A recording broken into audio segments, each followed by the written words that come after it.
nous a rejoint voici quelques jours pour un projet club qui avait déjà une certaine priorité l'année dernière et qui donc trouve sa concrétisation en ce début d'année 2015. L'idée, dans un premier temps, va être de vous présenter un petit peu la genèse du projet, pourquoi on a souhaité confier les clés de l'activité sportive football américain à un coach, en l'occurrence étranger. On vous expliquera un petit peu les raisons, je vais vous expliquer comment ça s'est passé. Jarvis, bien entendu, sera disponible pour donner aussi son sentiment, les motivations, pourquoi il a accepté de venir au Tonnerre. Et donc je souhaiterais aussi que M. Ozan, qui est le directeur de l'Hôtel Center, qui a eu et qui a un rôle très important dans ce projet-là, voilà, je souhaiterais qu'il donne quelques mots tout à l'heure avec plaisir. Si vous avez des questions, on sera disponible en fin d'entrevue pour en tant que dirigeant du Tonnerre de Brest. J'ai pas mal de contacts avec les autres clubs français et j'ai pu prendre des renseignements avec d'autres présidents de clubs français pour avoir un petit peu les clés d'un succès lorsque l'on souhaite confier la partie sportive à un coach extérieur, pour avoir les points où il faut faire attention, où il faut être vigilant, ce qu'effectivement il faut proposer en contrepartie, parce que Jarvis ne vient pas juste pour la beauté et de la Bretagne et du club. Il y a quand même toute une logistique derrière sur laquelle il faut accompagner. Il faut donc être présent et avoir au moins la réponse aux ambitions que l'on a. Donc voilà, c'est un projet qui avait germé depuis quelques années et qui s'est clairement matérialisé l'année dernière, en fin de saison dernière, à l'issue de la saison première en Division 3. On a remarqué, on a pensé qu'il était judicieux de passer ce cap maintenant par rapport aux joueurs pour donner une autre dimension à notre encadrement sportif, de donner une autre dimension à nos entraînements et de faire en sorte de rendre meilleurs nos joueurs. Que ce soit sur l'équipe première, qui joue en championnat de France de 3e division, et de facto à nos catégories jeunes, donc que ce soit les juniors ou les cadets qui jouent soit en championnat de France pour les juniors et en championnat régional Bretagne pour les cadets, pour monter en compétence l'ensemble de l'équipe.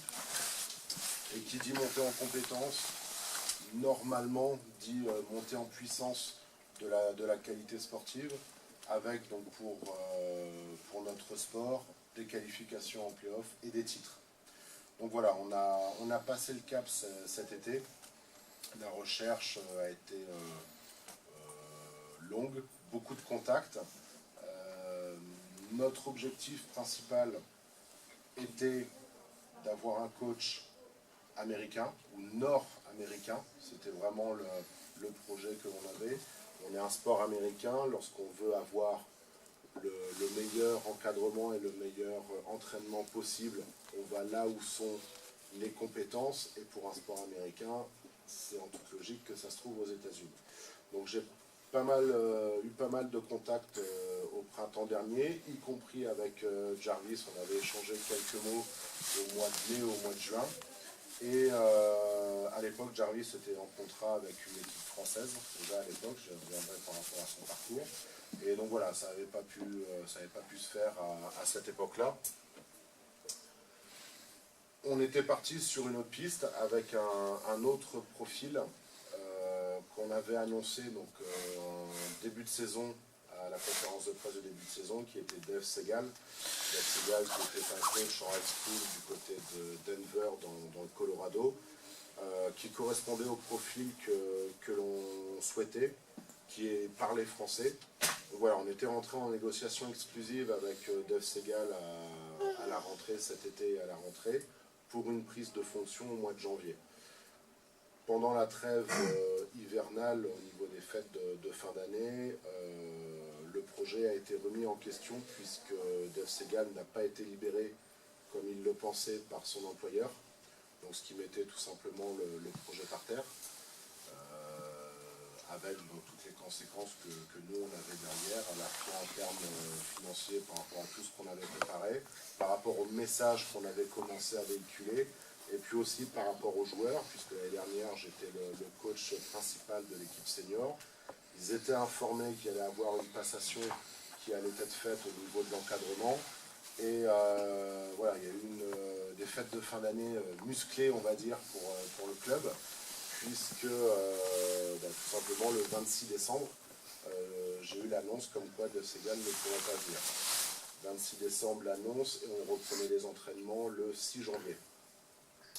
Donc il fallait réagir vite. J'ai réactivé les réseaux de connaissances que j'avais au niveau du football américain. Et des fois, le destin fait bien les choses, puisque je suis à nouveau rentré en contact avec Jarvis, donc fin décembre, début janvier. Jarvis venait de finir sa mission dans une académie en Caroline du Nord. Voilà, je cherchais le nom. En Caroline du Nord, à Charlotte, il venait juste de finir sa mission, était donc disponible pour pouvoir entraîner. Et donc voilà, on a commencé à discuter, à voir un petit peu nos philosophies, qu'est-ce que l'on comptait l'un sur l'autre, comment on voyait le foot. Il a pris connaissance de l'équipe, il a fait connaissance de l'équipe en regardant les vidéos de nos matchs sur les 2 saisons passées. Et il a vu quelque chose qui lui a plu, puisqu'il a vu un beau potentiel au niveau des joueurs, avec des marges de progression certaines, mais déjà de base assez solide. Et au fur et à mesure des conversations, on est arrivé à tomber d'accord. Et donc Jarvis a donné son accord pour devenir le coach du Tonnerre de Brest sur cette fin de saison 2014-2015. Donc comme nous on était déjà prêts à accueillir un coach étranger, la réactivité s'est faite assez vite, puisqu'en 15 jours, tout a été réglé. Et donc Jarvis est arrivé le 22 janvier dernier sur Brest pour une durée de 3 mois. Alors pourquoi 3 mois? Tout simplement parce que 3 mois, ça correspond à notre saison, à ce qu'il reste de notre saison régulière, qui finira fin avril. Après, il y aura la phase de qualification en play-off. Comme c'était une première fois pour nous également sur ce type d'expérience-là, il fallait quelques jauges, il fallait voir un petit peu ce qu'on avait dans le ventre. Et 3 mois correspond aussi au visa administratif pour les personnes extra-communautaires européennes, où il y a moins de paperasse et moins d'administratif à faire. Et comme on avait une semaine pour entériner l'ensemble du projet, voilà, 3 mois, on est parti un petit peu, comme on dirait, sur une période d'essai, surtout pour nous, pour le club, pour voir si on était capable de tenir ce genre de projet-là. Ça convenait à Jarvis, ça lui permettait aussi de pouvoir après être disponible à son retour aux États-Unis pour un autre projet, pour retourner éventuellement dans son académie. Donc voilà, tout le monde était content. Et l'aventure a pu commencer à partir du 22 janvier, où il a pris les rênes des sections football américain du club. Donc depuis son arrivée à Brest, à raison de 2 entraînements par semaine sur le terrain, des sessions de renforcement musculaire en salle de musculation à la demande des joueurs, et également des sessions d'approfondissement de la culture du sport au niveau tactique, au niveau de la compréhension du sport, essentiellement sur du travail vidéo et sur tableau noir. Donc il est entièrement disponible pour le club. J'irai au-delà de l'accompagnement que l'on fera pour tout ce qui va être visite touristique et visite culinaire pour les crustacés et autres spécialités bretonnes, qu'il aime en plus. Mais voilà, donc il est à 100% pour le club du Tonnerre de Brest, sur une mission de 3 mois, avec un objectif qui est très simple, qui est un objectif de formation. On est d'accord tous les deux, je pense qu'il le dira tout à l'heure, il n'est pas là pour faire des miracles. D'accord. C'est pas ce qu'on lui demande non plus. Il est simplement là pour poser la première pierre à un projet qui va être à long terme pour le club, puisque c'est la première étape et elle en appellera d'autres.